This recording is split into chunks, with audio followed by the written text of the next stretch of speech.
Namo Vishnupadaya Radhikaya Priyatimane Shri Srimad Bhaktivedanta Narayana Namine Shri Krishna Lila Katane Sudakshan Avdhari Mad Punashtayitam Param Varenyam Purusham Mahantam Narayanam Tam Shrasna Namami Shri Dandina Bhakta Shiro Manincha Shri Krishna Padabhidritaya Karidi Chaitanya Lila Amrita Sar Saram Narayanam Sapratam Adi Tavasmi Vinajivami Tvavina Iti Vinayaraditam Nayamam Charananti Rai Mahagranta Gavedantika Subhakanoti Puriti Devashi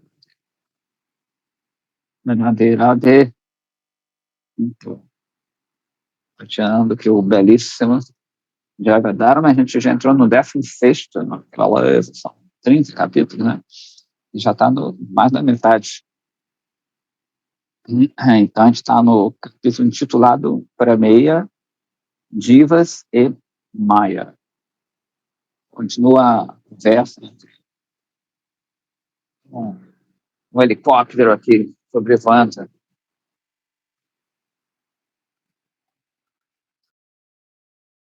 Procurando Radharani, carteira do roubo.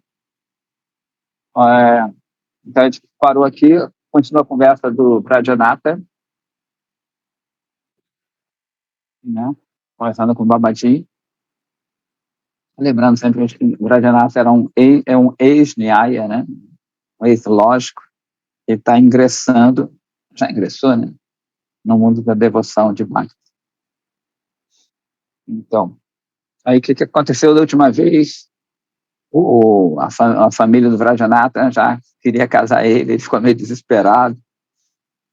E choveu no dia, ele não pôde ver o Babaji, aí no outro dia ele foi ver o Babaji. E o Vrajanata disse assim, quando encontrou com o Babaji: Prabhu, eu estou diante de um problema que eu vou falar com você mais tarde, que é o casório que arrumaram lá para ele. Mas, por favor, explica para mim. Se a diva é uma entidade espiritual pura, como é que ela pode se envolver nesse mundo miserável? As perguntas dele agora vão ser bem pertinentes, bem interessantes. Com todas, na verdade. Então, Babaji sorri e diz o 6º shloka, o 6º verso do Dashamula, cuja tradução é o seguinte: por sua natureza original, a diva é uma eterna serva de Krishna. O seu Swarupa Dharma, ou seja, a sua função intrínseca, né, é o serviço a Krishna. A energia ilusória de Bhagavan, Maya, une essas divas que são opostas a ele e que abandonaram o seu Dharma constitucional. Na verdade, esse Dharma ele fica em manifesto, né? Não dá para abandonar algo que é intrínseco. Né? Mas, enfim, né? A título de entendimento aqui. Então, elas abandonaram o seu Dharma constitucional, ficando absortas no desfrute material. Ela, Maya, né, prende-as com as cordas dos 3 gunas, Sattva, Raja e Tamas. Cobre-as com os corpos grosseiros e sutis. E coloca-as no ciclo miserável de karma, forçando-as a sofrer, né, e usufruir tanto no céu quanto no inferno. Aí ele continua: inumeráveis divas aparecem de Sri Baladeva Prabhu para servir o Vrindavana Bihari, ou Vihari, na verdade, em sânscrito, Sri Krishna, como seus companheiros eternos em Goloka, Vrindavana. E outras, né, na verdade, aparecem de Sri Shankarshana para servir o Senhor de Vaikuntha, Sri Narayana, no céu espiritual. Então a gente vê que Balarama, né, a primeira expansão de Krishna, e como a gente falou já das outras vezes, ele vai se expandindo à medida que Krishna vai se expandindo, né, de formas diferentes. Então, Baladeva, como é que é o princípio do Guru, né, que a gente sempre fala que é o Akanda Guru Tattva. Akanda quer dizer que é indiviso, né? Como tem assim, Karmakanda, Jnanakanda, né? Quer dizer seção. Akanda quer dizer que não tem seção, não tem separação, ele é inteiriço, no sentido que ele está sempre servindo a Krishna, não tem férias. Então, como ele é a verdade, né, Tattva do Guru, que é inteiriço, digamos assim, ininterrupto,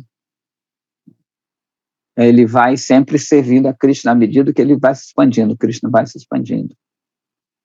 Então, Baladeva é Sevaka Bhagavan, ou seja, é o Bhagavan que serve, e Krishna é Sevya Bhagavan, né, objeto desse serviço, usufruidor.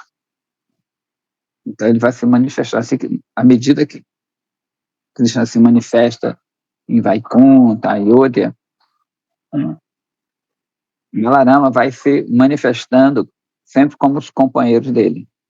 Beleza? Ele continua eternamente usufruindo de raça, ocupado no serviço do seu Senhor adorável. Elas, essas divas, né? A Gurudeva uma vez disse que, às vezes, não se pode considerar muito essas expansões de Bhagavan como diva, mas, para ser didático, às vezes a gente fala como é uma expansão, a gente chama às vezes de diva, mas não são muito considerados divas assim. Então,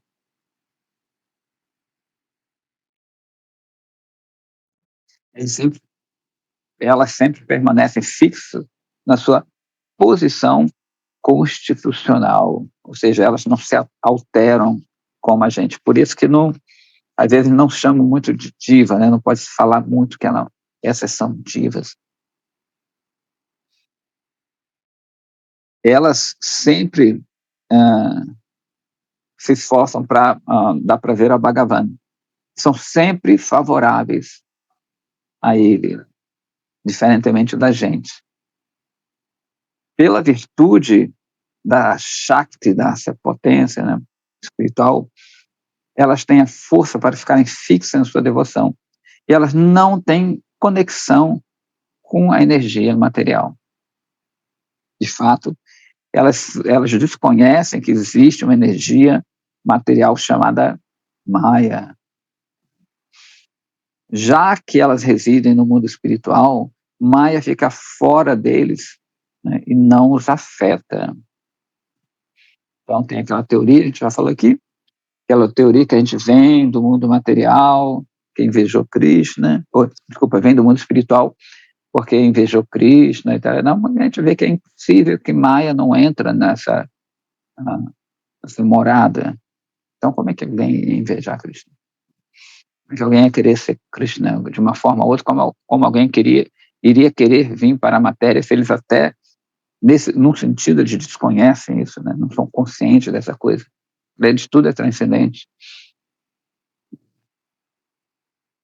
Sempre absortas na bem-aventurança de servir sua deidade adorável, elas são eternamente libertas e livres, de novo, da felicidade, entre aspas, né, e da tristeza, também, entre aspas, da matéria. A vida delas é somente amor, e elas não têm nem um pouquinho de consciência das coisas miseráveis, da morte, do medo. Elas também são inumeráveis, atômicas, divas conscientes. Desculpa, existem também inumeráveis divas atômicas conscientes que emanam de Karunadakashai Mahavishnu, né? Aquele primeiro Vishnu. Quando ele lança seu olhar sobre Maya Shakti. Então, a gente se lembra também do Brahma Samhita, descreve assim como pormenores, quando Mahavishnu, ele olha para Maya Shakti, né? Então, no olhar dele, tem um bocado de divas ali.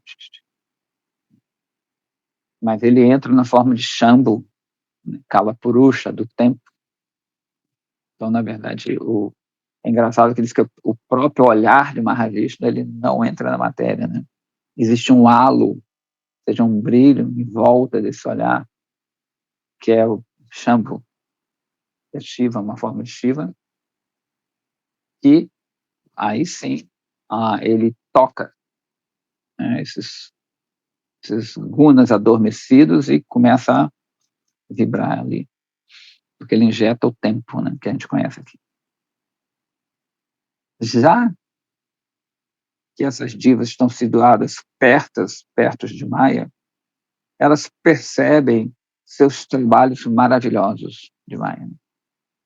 Embora elas tenham todas as qualidades das divas que já foram descritas, elas são muito fracas por causa da sua natureza marginal e diminuta. Então a gente vai ver que são diferentes, né? Essas divas não são iguais às outras, por isso que, como a gente falou anteriormente, muitas vezes não são consideradas divas mesmo, no sentido lato da palavra. Algumas vezes elas ficam inclinadas a olhar para o mundo espiritual e outras para o mundo da matéria. Nessa condição marginal, a diva fica debilitada, porque nessa hora ela não tem uma força espiritual advinda da misericórdia do seu Senhor adorável. Entre essas ilimitadas divas, aquelas que querem desfrutar de Maya ficam envolvidas na gratificação sensorial mundana e entram no estado da eterna prisão. Por outro lado, as divas, realizando Chid Anushilana de Bhagavan, ou seja, servindo Bhagavan, recebem Shakti Chidabala, quer dizer, a bala quer dizer força, né? A força transcendental por sua misericórdia e entram no mundo espiritual. Balaba, continua ele, né? É nosso grande infortúnio que nós tenhamos esquecido nosso serviço a Shri Krishna e ficamos aqui envolvidos, né, presos nas algemas de Maya, somente porque esquecemos nossa posição constitucional, é que nós nos encontramos nessa posição deplorável. A Invrajanata fala assim: Prabhu, eu entendo que esta posição marginal é a junção dos mundos materiais e espirituais. Por que algumas divas vão para o mundo material enquanto outros vão para o mundo espiritual? Excelente pergunta, Babaji. As qualidades de Krishna também estão presentes nas divas, porém somente numa quantidade assim, diminuta. Krishna é supremamente independente. Então, o desejo de ser independente está eternamente presente nas divas também. Então, diz que essa diva é que ela tem o desejo também de ser independente de uma forma diminuta. Quando a diva usa sua independência de forma corretamente, ela permanece inclinada a Krishna. Mas quando ela usa isso de uma forma errônea, fica oposta a ele. É apenas por causa dessa oposição que surge o desejo no coração da diva de usufruir de Maya. Por causa desse desejo de usufruir de Maya, né, ela desenvolve o falso ego, né, para que ela possa usufruir da gratificação sensorial da matéria. Então, os 5 tipos de ignorância vão surgir nela, né? Ou seja, ele enumera esses 5 tipos, que é Tamishra, esquecimento da sua posição constitucional devido à ira e à inveja. Andha Tamishra é considerar a morte como sendo o fim de tudo. Tamas, não conhecer nada sobre a alma espiritual. Morra, a ilusão do conceito corpóreo de vida. E Mahamorra, a grande ilusão, né? A loucura pelo desfrute material. Né? Então, vão cobrir a natureza da diva, essas coisas. Nossa libertação ou subjugação simplesmente depende se nós usamos nossa pequena independência de forma apropriada ou de forma inapropriada. A Vrajanata faz a seguinte pergunta.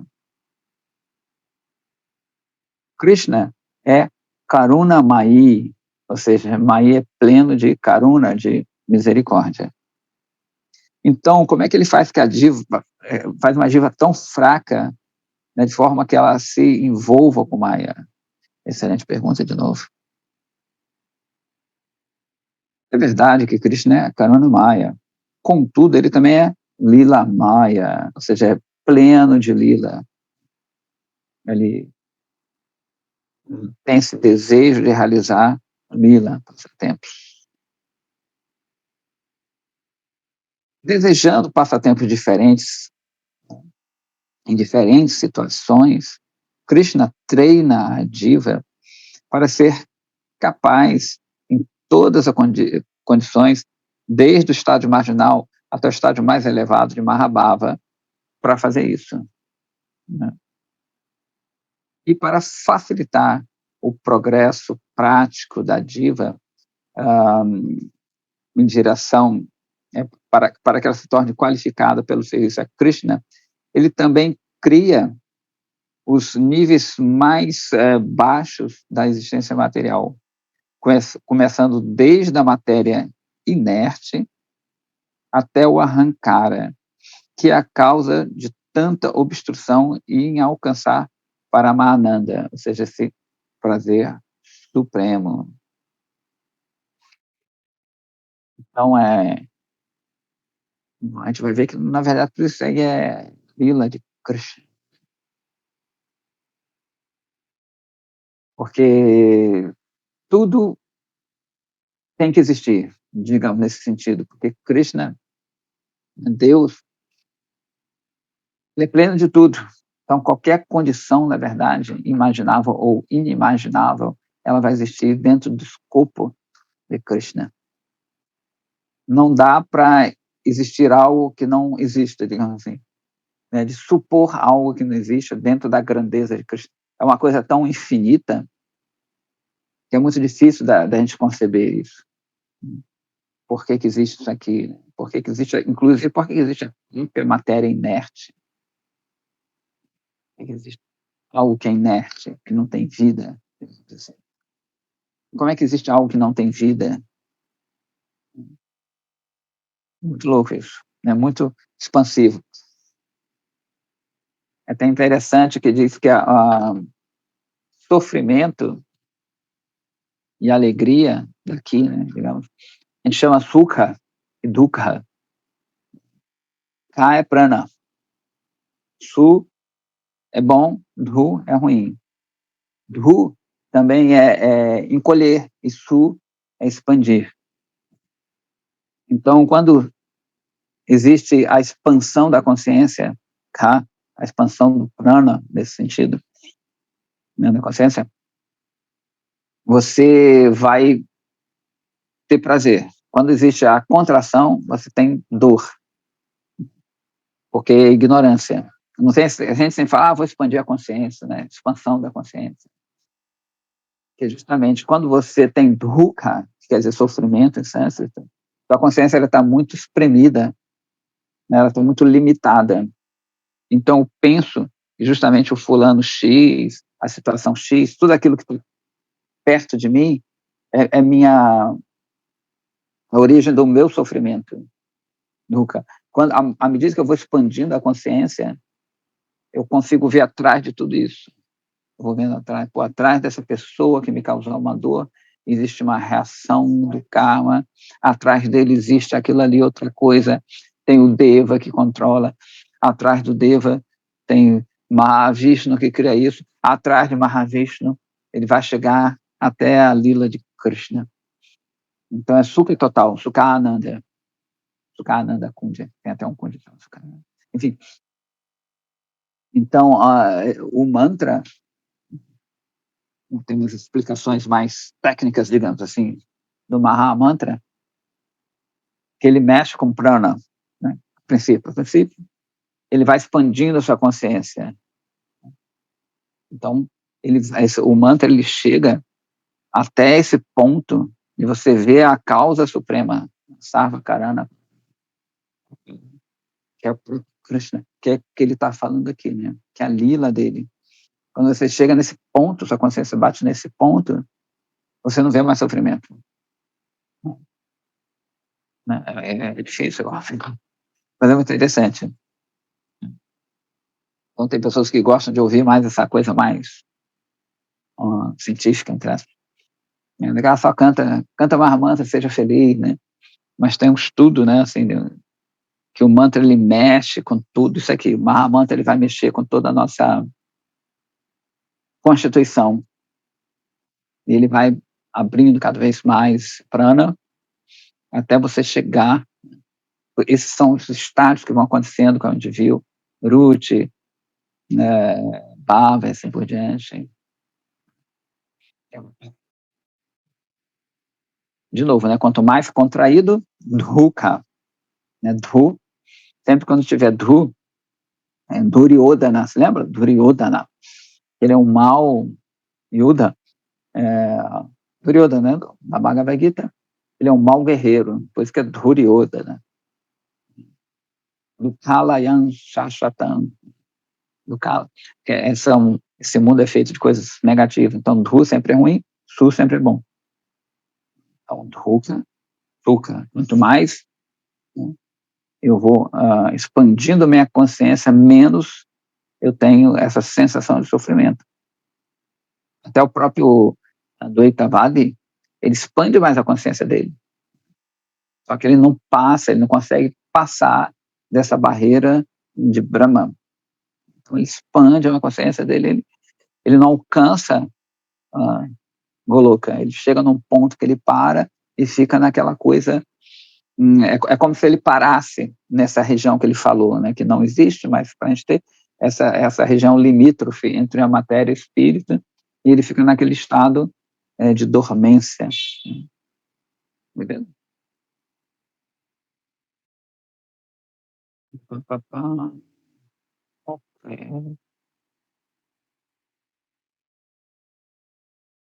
Tendo caído dessa posição constitucional, as divas que estão envolvidas em Maya são opostas a Krishna e engessadas nessa gratificação pessoal, né, sensorial. Contudo, Krishna é o reservatório da misericórdia.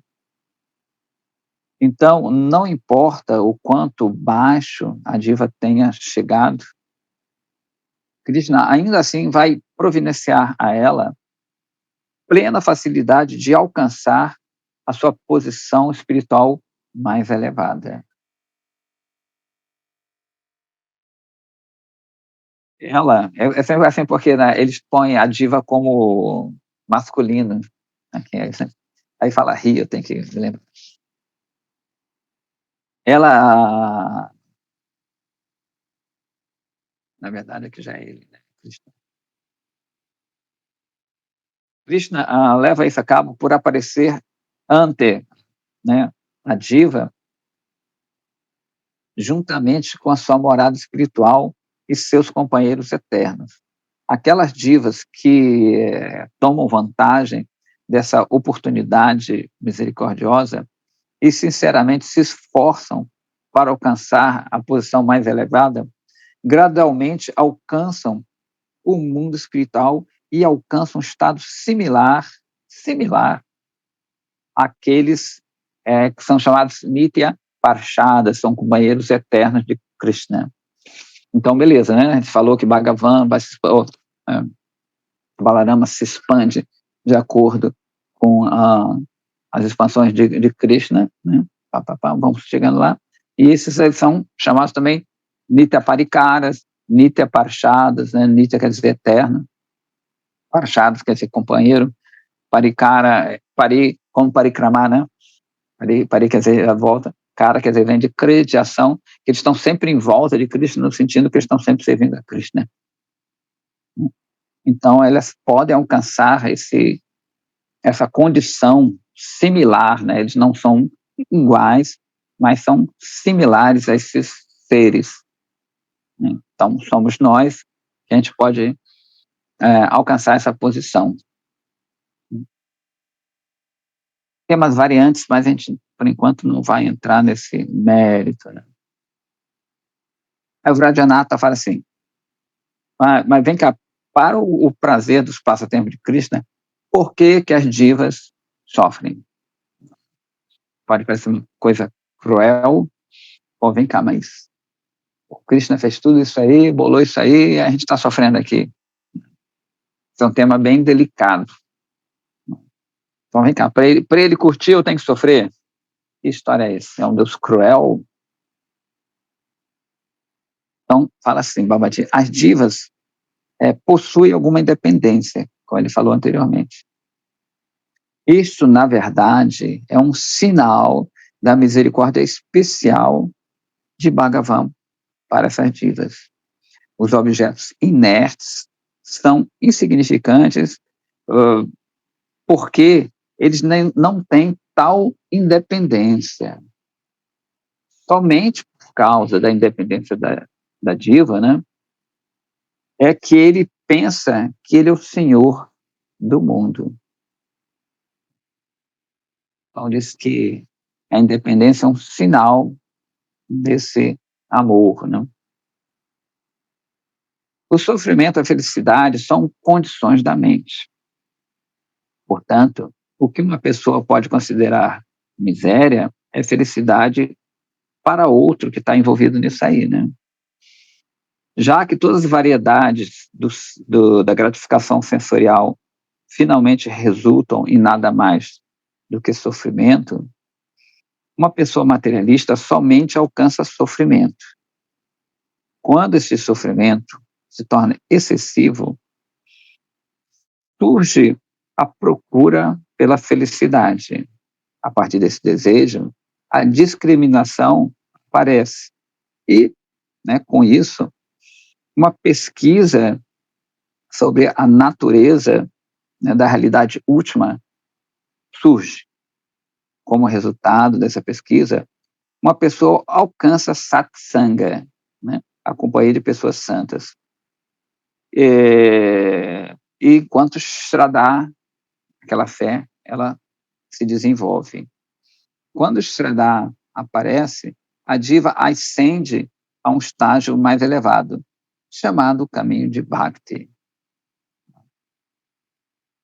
O ouro é purificado por bater nele, tem, dar umas marteladas, e por aquecer ele. O ouro é só esse processo. Estando oposto a Krishna, a diva se torna impura por se ocupar na gratificação sensorial mundana. Portanto, ela tem que ser purificada por ser batida com os martelos da miséria na bigorna desse mundo material. Bigorna é aquele negócio pesadão, né? Onde hoje em dia quase não tem mais isso. O pessoal botava ali os metais e batia para dar o shape dela, né?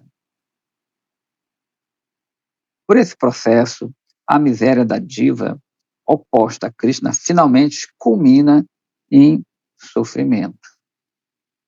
O sofrimento é, portanto, apenas um sinal da misericórdia de Bhagavan. É por isso que as pessoas inteligentes veem os sofrimentos da diva nos passatempos de Krishna como auspiciosos, embora os tolos não possam ver isso e veem como a fonte da miséria. Né? Então, tem duas visões aqui, que inclusive eu estava até ontem no templo e a pessoa falou, aqui a gente veio sofrer mais ou menos para aprender, né? Mas, na verdade, o sofrimento ele é material, então não necessariamente isso vai levar para isso, né? Pode até acontecer, como ele falou aqui, de ter uma busca pela felicidade e nessa busca você encontrar um sadhu, né? Mas não uma condição inerente, né?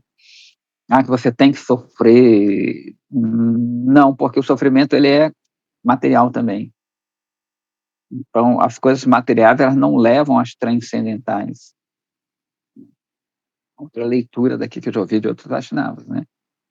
Então, né, como é que uma coisa material vai levar a uma espiritual?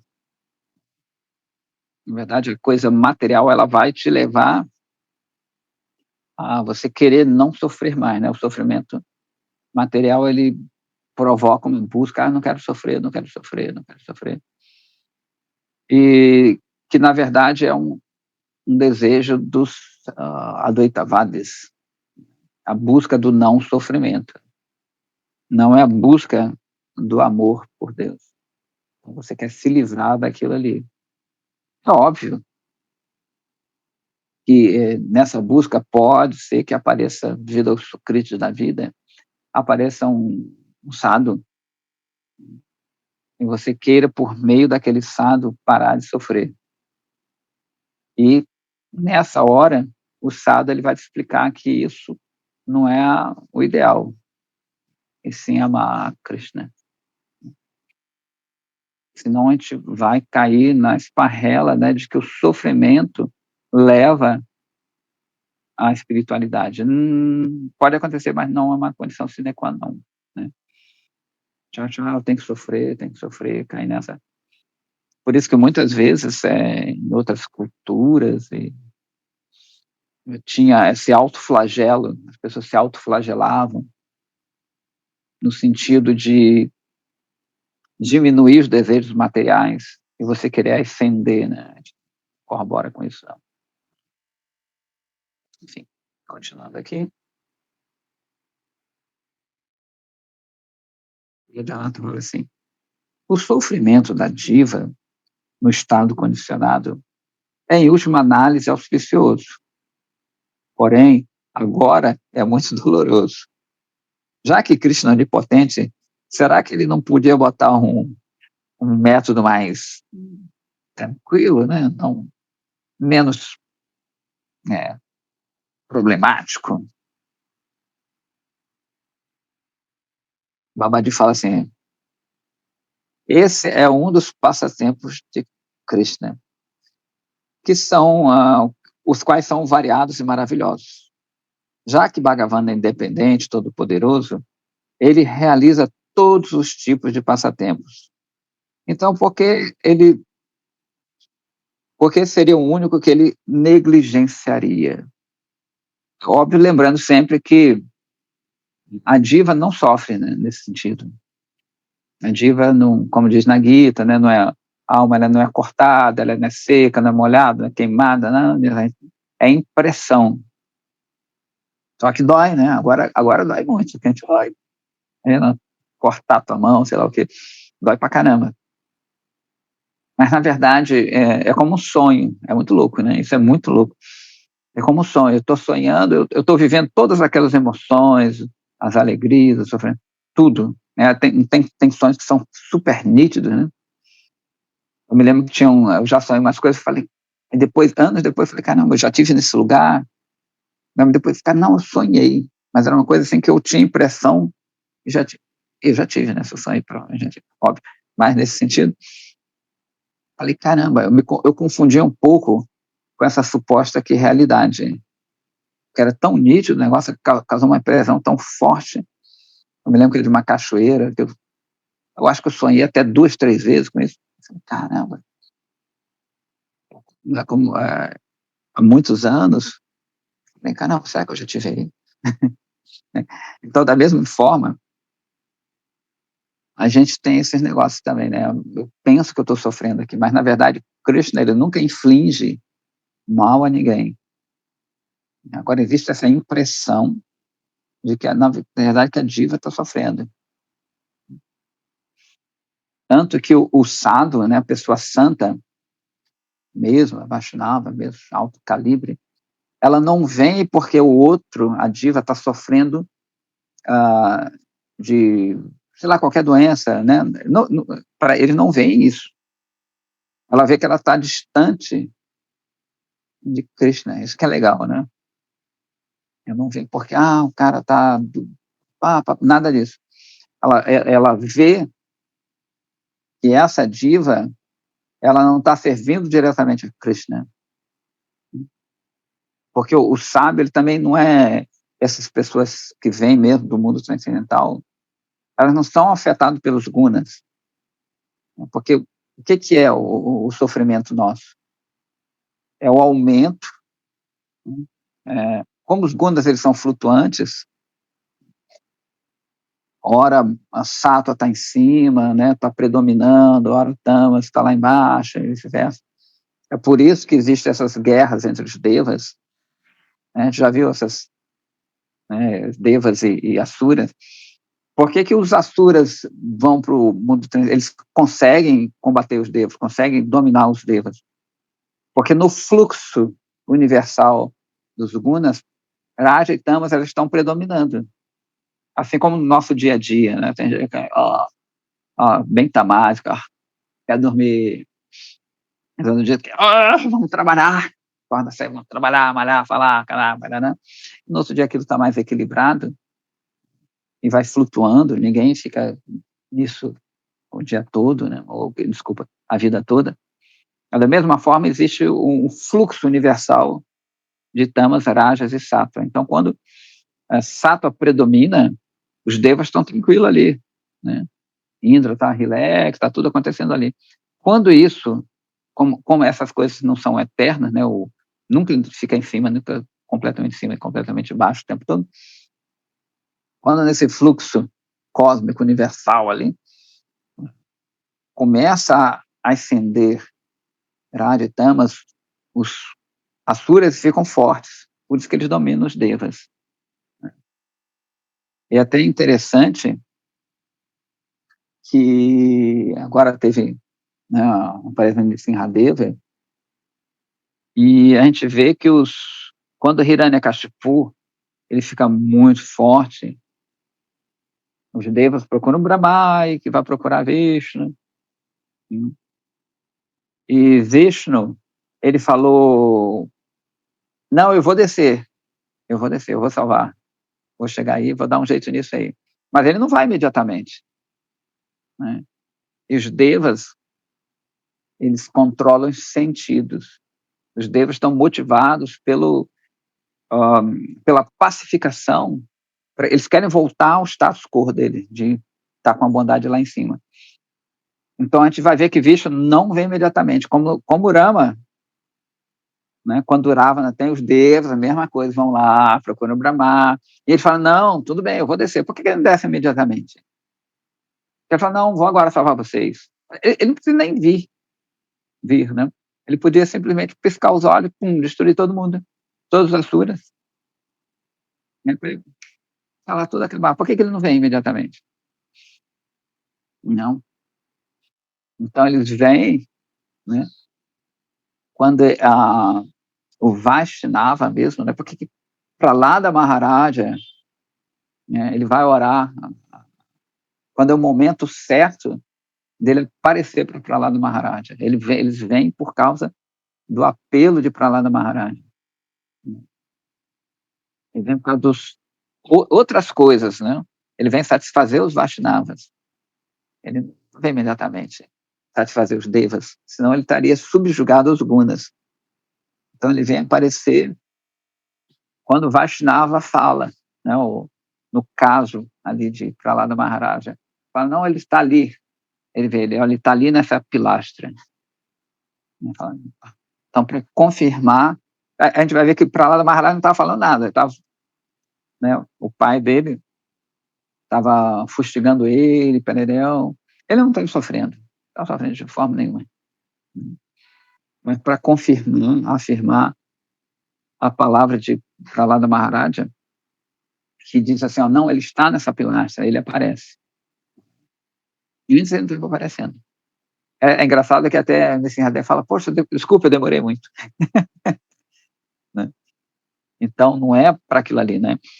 Ou seja, o próprio Hiranyakashipu era o quê? Era Jaya, né? Era um daqueles porteiros.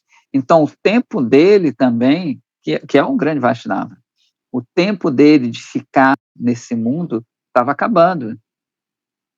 Ele tem aquela história toda, que foi amaldiçoado, que é uma benção, o tempo dele estava acabando, e para lá junta essas duas coisas, né? A Lila Shakti, ela faz esses arranjos. Então, junta o tempo de Hiranyakashipu de ficar aqui, nessa forma, com o desejo de ir para lá, com a afirmação de ir para lá, daí ele, puff, aparece ali da pilastra. Bem interessante.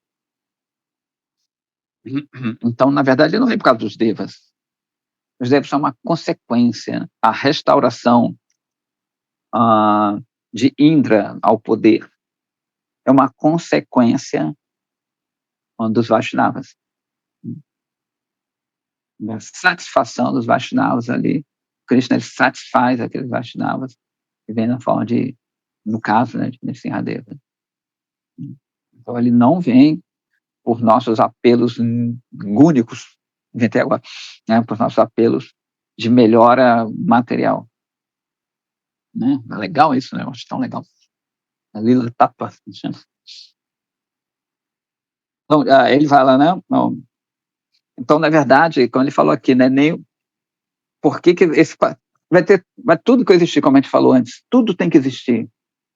Toda essa variedade ela vai existir, senão ele não seria purna, né? O próprio Krishna não seria completo. Então, é difícil a gente conceber tudo isso, né? Agora, nenhum passatempo pode ser rejeitado se existe variedade plena. Então, qualquer coisa, de novo, vai existir. Além do mais, os participantes de outros tipos de passatempos também têm que aceitar algum tipo de sofrimento. Shri Krishna é o desfrutador e o agente ativo, o karta. Todos os ingredientes e os artefatos, as parafernálias, como a gente vai falar, são controlados pelos seus desejos e sujeitos às suas atividades. É natural experimentar algum sofrimento quando alguém é controlado pelo desejo do agente. Contudo, se esse sofrimento traz prazer no final, não é um verdadeiro sofrimento. Agora, como é que uma pessoa pode chamar isso de sofrimento? O suposto, eles repetem, né? O suposto sofrimento uma pessoa se submete a fim de nutrir e apoiar os passatempos de Krishna, na verdade, é a fonte do deleite. Então, por incrível que pareça, a gente está dando deleite a Krishna, mesmo estando aqui, em sentido maior. Né? Está aqui. Esse mundo, ele é inerte. Né? Se existisse só o Jada, essa matéria inerte, né? Como é que poderia existir todas essas lilas de Krishna vir para cá, fazer isso, brigar assim, pererel, ser chamado assim? Como é que isso aconteceria? Isso não aconteceria. Inclusive, o que acontece? Certas atividades Krishna só faz aqui, nesse mundo. Bem legal isso, né? Ele não faz em Goloka. Digamos assim, que ele não faz. Então, certos aspectos só acontecem aqui. Lá não tem. Interessante isso. Mãozinha. Prabhu, parece que o senhor deu agora uma definição do que causa sofrimento. O senhor poderia repetir novamente, por favor? Me pareceu bem importante assim, de gravar isso para entender um pouco a nossa relação com Krishna e, na verdade, a relação com todo mundo, né? De quem a gente, às vezes, quer se tornar dependente, se deixar controlar por alguma pessoa, parece que aí tem um sofrimento envolvido, né? Mas se eu podia ler e aí, de repente, colocar um pouquinho nessa definição. Não sei se essa parte que ele fala, é natural experimentar algum sofrimento quando uma pessoa é controlada pelo desejo do agente. É essa parte? Ele fala que Krishna é Karta. Karta é aquele que faz, né, é o agente da ação ali. Então, vou de novo, ó. É natural experimentar algum sofrimento quando alguém é controlado pelo desejo do agente. Como existe aqui também, né, nesse mundo. Contudo, se esse sofrimento traz prazer no final, não é sofrimento. Trazendo aqui até para cá, né, digamos, a mãe sofre, né? Uma mãe, normal aqui, a mãe ela sofre. Inclusive no parto, dói pra caramba. Minha mãe teve 4 na mão mesmo, porque não tinha hospital, nasci no interior, assim. Foi na mão lá, sem anestesia, ela sofre pra caramba. Mas no final, né, quando ela vê o bebezinho, ela, que bonitinho, até esquece. Né? Então, é natural aqui, né, nesse sentido. Se a gente passar para o plano superior, a gente vai chamar de sofrimento, mas não é sofrimento. Né? Radharani, a gente vê que Radharani, ela, entre aspas, sofre, né? Não é isso que a gente sente, óbvio, até chegar a Krishna. Né? Radharani, ela treina no jardim dela, ela molha toda a grama para ela andar, né? Ela fica andando na grama meio fria, que ela vai se encontrar com Krishna à noite. Então, ela vai acostumando o pezinho dela, que é muito delicado, né? Para pisar ali nas agruras da noite, que ela às vezes vai se encontrar com Krishna à noite e ela não vê o que está pisando. Então, ela vai treinando o pezinho dela ali. E ela paga um encantador, né? Tem uma pessoa que tem mantras que encanta os bichos peçonhentos, perigosos, e ela paga esse encantador, dando peças dela, né, as joias dela, dá para esse encantador fica encantado para ensinar, para que esse cara ensine para ela os mantras, para poder evitar que esses bichos perigosos apareçam no caminho dela à noite, na floresta. Mas ela não está pensando,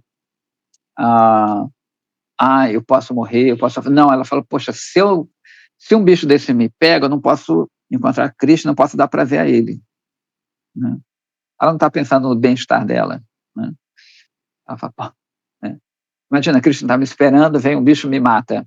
Óbvio que Radharani não morre, não tem nada disso. Mas esse é o pensamento dela. Né?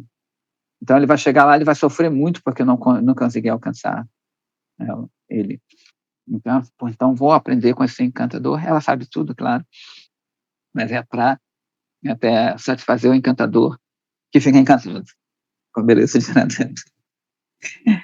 Especialmente quando ela dá, né? Imagina receber um presente, uma joia de Radharani, que maravilha. Bom demais. Enfim, mas esse é o outro plano, né? Então, que na verdade, né, esse sofrimento ele vai surgir quando você serve alguém que é o usufruidor. Então, até esse sofrimento que a gente tem, ele dá algum prazer a Krishna. Pode parecer um cruel, mas voltando àquele ponto também que a gente não sofre. Né?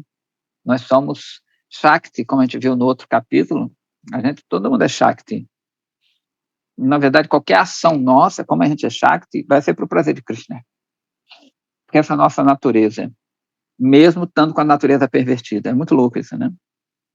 Krishna não fala que todo mundo me serve, saibam ou não, mas todo mundo vai servir a Krishna de uma forma ou outra. De uma forma ou outra, não tem como escapar, é muito louco isso.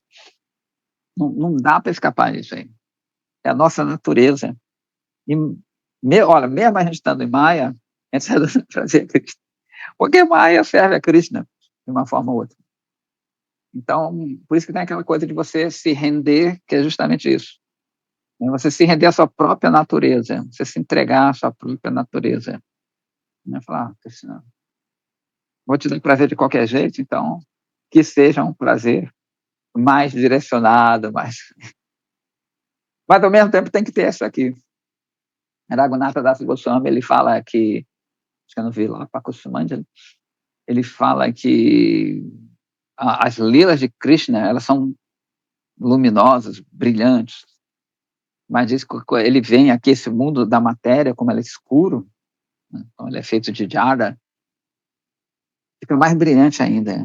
Então, né, para que essa lila ela fique mais fulgurante, ele vem para cá. Ele exalta, de uma certa forma, o mundo da matéria. Né? Então, não sei se é isso. Não sei se você respondeu, eu viajei, né? Abobrinha apressada. Obrigado.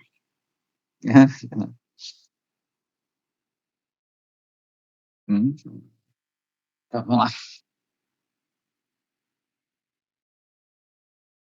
O desejo da diva por independência, né, fez com que ele abandonasse o prazer de servir a Krishna, né, e ao invés aceitasse o sofrimento em Maya. Essa é a falha da diva, e não de Krishna. Né? Na verdade, como a gente falou, ele vai dar outro tipo de prazer, né? Vira raça. Na verdade, diz que o mundo da matéria, toda essa jada, ele só funciona por causa do Vaishnava mesmo. Porque muitos Vaishnavas de outra criação, eles alcançaram um certo estágio. Né? Isso não tem um começo, então também não tem um fim. Então, as divas que alcançaram a Sakti, alcançaram certos estágios na outra criação, quando a criação ocorre de novo, é por isso que Krishna vem, por causa desses Vaishnavas. Os Vaishnavas que estão orando a Krishna e ainda não terminaram o processo. Então diz que o mundo, na verdade, todo movimento por causa dos Vaishnavas. É impressionante, né? Os Vaishnavas que controlam Krishna mesmo. O livro de Gurudeva, controlado pelo amor. Então, Krishna é controlado por esse amor. Ele é completamente entregue a esse amor. É muito louco, né? O controlador, ele é controlado pelo amor do menor. Como a gente falou, a coisa da mãe, né? A mãe acaba servindo o garotinho, pequenininho, indefeso e tudo. Ele fica forte, ele é protegido por ela. Então, esse é o poder de Bhakti, né? Você controlar aquele que é incontrolável, imagina você. E não é porque você queira, né? Os Vrajavas, eles não querem controlar Krishna. A Krishna é controlada pela mão dele. Imagina. E Yashoda controla Krishna completamente. Amarra Krishna. Briga com Krishna. Então, esse é o poder de Bhakti. Por isso que Yogamaya é como se fosse a avó de Krishna. E ela fica... A gente sabe que a avó é pior que mãe, né? A avó é fogo. Então, essa avó, Yogamaya, ela se expande em Mahamaya para evitar que os outros cheguem a Krishna e façam mal. Assim como a avó, né, faz de tudo, protege o neto mais que a mãe. Yogamaya, ela protege de várias maneiras. Ela, na forma de Mahamaya, ela protege Krishna dos incautos, dos invejosos, e cria esse mundo aqui também. Bem interessante isso.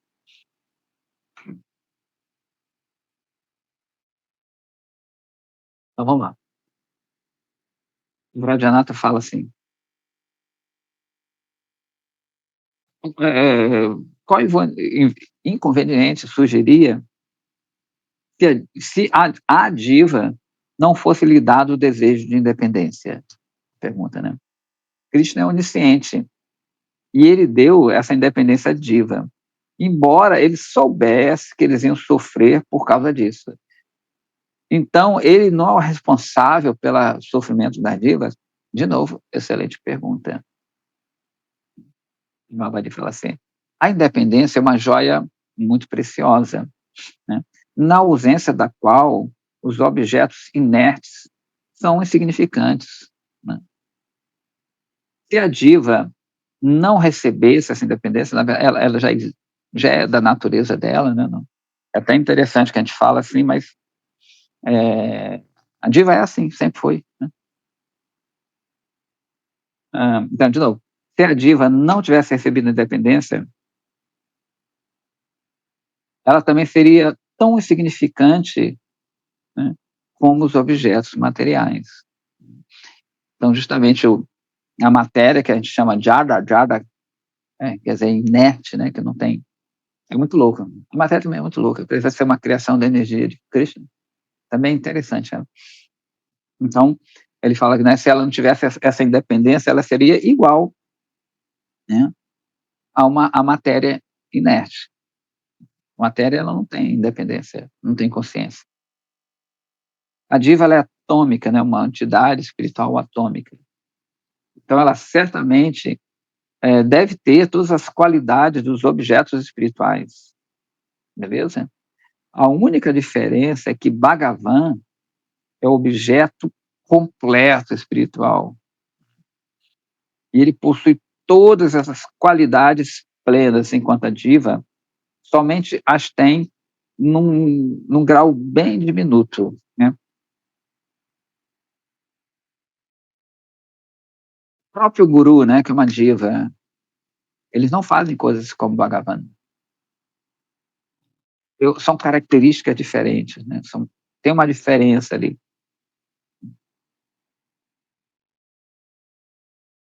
Independência é uma qualidade distinta dos objetos espirituais. E a qualidade inerente de objeto não pode ser separado do próprio objeto, como a gente falou. Então, na verdade, não é que Krishna deu parece que não tinha, né, que foi criado, mas sempre existiu. Nós sempre tivemos essa independência. Consequentemente, a diva também tem esta qualidade de dependência, porém, como ele está repetindo aqui, né, num grau diminuto, porque a diva é diminuta. Somente por causa dessa independência que a diva é o objeto supremo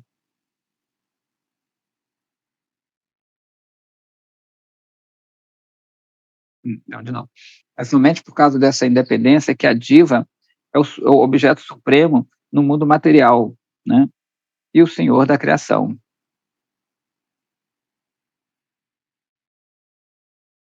A independência, a diva independente, é um servo amado de Krishna.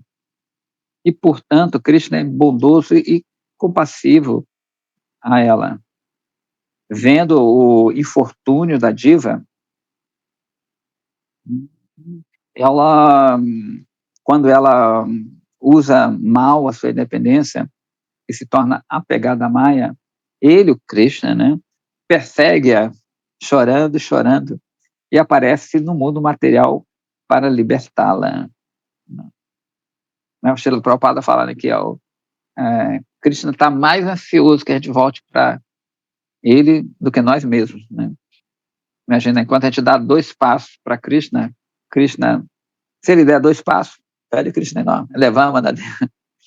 Então ele vem mais, como a gente falou, daquela misericórdia agressiva, né, que desconhece barreira. Né? Na verdade, Karuna Shakti, que é essa misericórdia de Krishna na forma do Vaishnava, está muito mais ávida, né, que a gente. Tu vê que o guru sempre fica com a gente, o guru mesmo, né? E a gente que abandona ele, né? A gente que meio que negligencia, mas ele está sempre lá. É aquela pessoa que nunca vai te abandonar. Vidas e vidas, ele nunca vai te abandonar. A gente pode esquecer durante o tempo. Então ele é muito mais persistente que a gente. Dá bem, né? Senão a gente está ferrado. Então tem essa história, né? Que essa misericórdia agressiva, ela está sempre presente. Ela é sempre compassiva, mesmo que a gente erre. Vê que o guru sempre perdoa de uma forma ou outra. Mesmo o castigo dele, como a gente está falando assim, o castigo dele é uma característica desse perdão, né? A indiferença seria ruim, né? Então, se alguém, amorosamente, claro, né, ele pune alguém, é para consertar, né? Quando o guru pune, né, castiga, enfim, para consertar aquela pessoa. Não porque, estou com raivinha. Ele pune. Sri Krishna é o oceano da compaixão. Seu coração derrete com a misericórdia pelas divas e manifesta sua atinta lila no mundo material, pensando no seu aparecimento, que seu aparecimento vai capacitar que a diva veja seus passatempos nectários. Então, quando ele aparece, na verdade, que é por força dos Vaishnavas, mas está falando aqui mais da diva, esses Vaishnavas mais avançados, e a gente, de tabela, a gente vai se dando bem, se purificando, né? Contudo, a diva não entende a verdade sobre os passatempos de Krishna, mesmo após ser jorrado com tanta misericórdia, né? Então, Krishna vem a Sri Navadoipa na forma de guru. Chaitanya Mahaprabhu, ele pessoalmente descreve o processo supremo de cantar seu nome, forma, qualidades e passatempos. E pessoalmente instrui e inspira divas a entrarem nesse caminho por praticar, por ele mesmo praticar, né? Então, ele, de novo, está falando de Chaitanya Mahaprabhu, que é uma das causas, né, as causas secundárias dele passar isso para a gente. Então, ele vem, na verdade, ele vem para sentir o que Radharani sente. Olha, outra coisa, né, que é interessante. Krishna, ele não vem porque eu estou sofrendo, nada disso, não. Ele vem como Chaitanya Mahaprabhu, que ele quer saber como o Srimati Radharani sente. No bojo disso aí, vão acontecendo trilhões de coisas. Acontecendo um bocado de coisa. É como se fosse um cometa, né? Esse cometa, ele vem, ele tem seu curso ali, e ele vai atraindo, vai queimando coisas, vai passando e vai causando outras coisas. Mas o cometa, ele vai no curso dele, é aquilo ali, ele quer alcançar certo lugar, um exemplo, claro. E nisso, no calor dele, vai atraindo várias outras consequências. Então ele continua aqui, Baba, como é que você pode acusar Krishna de ter essa falha, né, de alguma, já que ele é tão misericordioso? A sua misericórdia é ilimitada, mas o nosso infortúnio é lamentável, né? Ou seja, não posso entender, então isso é lamentável, como não posso entender essa coisa. Aí o Vrajanath fala assim, então vem cá, é Maya Shakti que é a causa do nosso infortúnio? Será que as divas têm que sofrer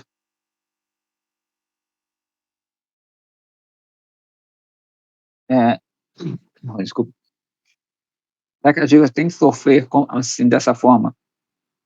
Se, né? Por que elas sofreriam se o onipotente, olha só que interessante, e onisciente, ou seja, que ele sabe, ele pode, se Krishna, por que ele não, na verdade, por que Krishna não manteve, você sabia disso, porque não manteve Maya longe deles, das divas, delas? Babadi fala assim, Maya é a transformação, é o reflexo transformado da potência interna de Krishna, Sarupa Shakti. E ela, Maya, é como uma fornalha, né, onde as divas que não são qualificadas à seva de Krishna são castigadas e moldadas, né, para o mundo espiritual. Maya é a serva de Krishna, a fim de purificar as divas que estão contra Krishna, né? Ela os pune dando uma terapia apropriada e purificando-as. Então, ele dá, você lembra o negócio do ouro que ele falou? Ele até usou a palavra fornalha para reforçar o exemplo anterior. A diva infinitesimal esqueceu que ela é uma serva eterna de Krishna. E por essa ofensa, Maya, assumindo a forma de uma bruxa, não é, uma pichati, a pune. Aquela, não é Divejago, Gaurachandra Bole,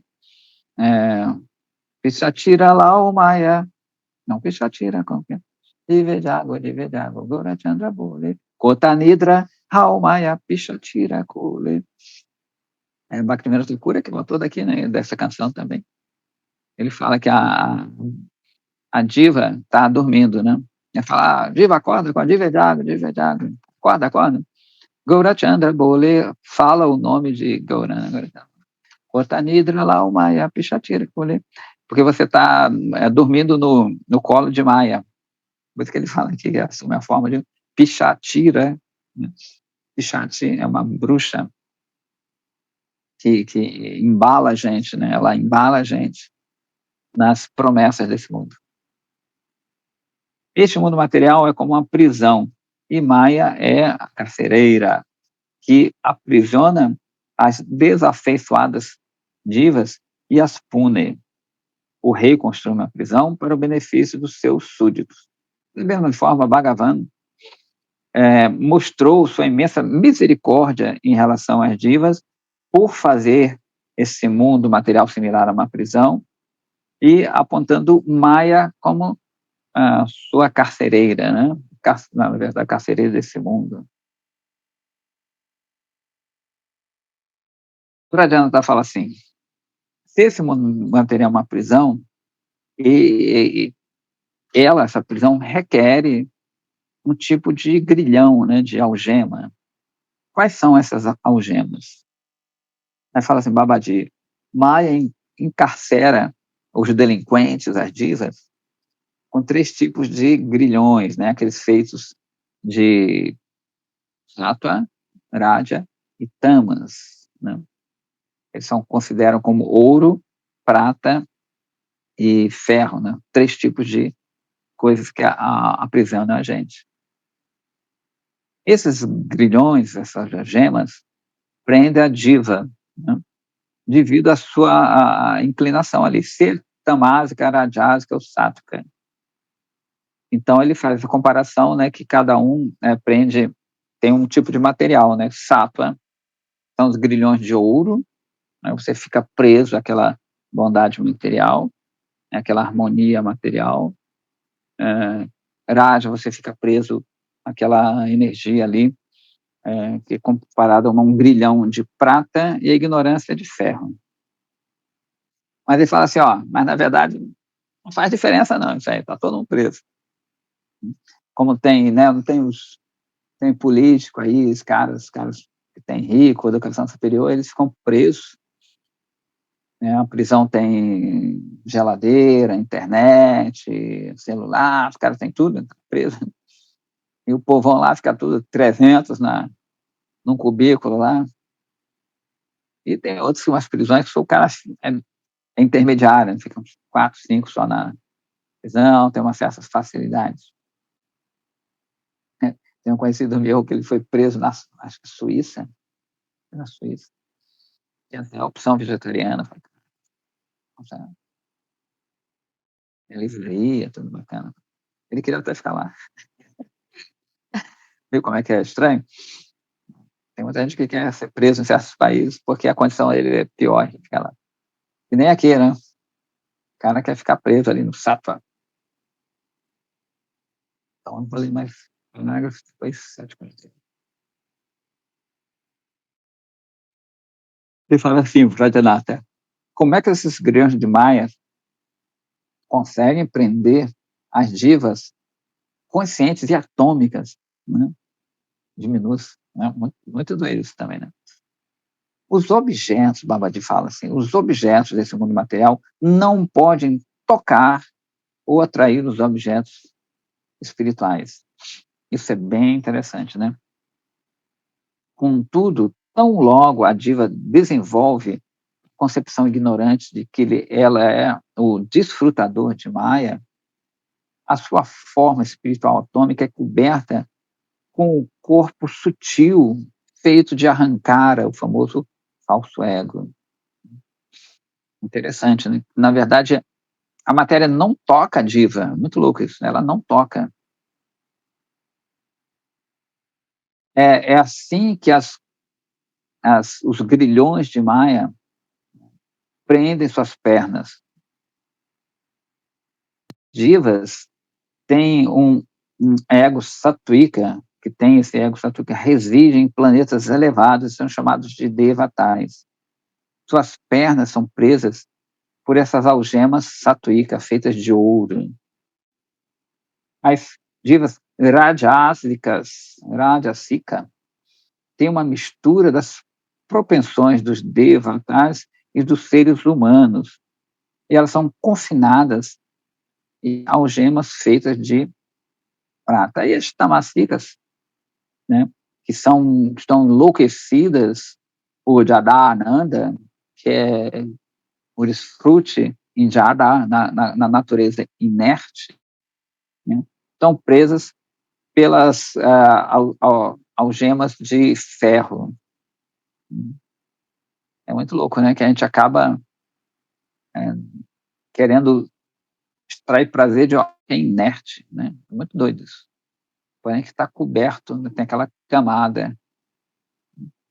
Assim, uma pessoa bonita, né? A gente vê uma pessoa super bonita, mas você se tira centímetros, talvez menos centímetros da pele dela, ninguém mais vai querer, né? É muito doido. É um raio-x, né? A pessoa come aquele osso. Se parar para pensar mesmo, né? Por trás dessa capa aqui, né? Que é uma capa de Maia também, seja ela bela ou feia, é relativo também. Mas por trás tem osso, né? Tem carne que a gente nem quer, né? É muito louco, né? Cheio de totô dentro do intestino. Dá para pensar mesmo, é muito estranho isso.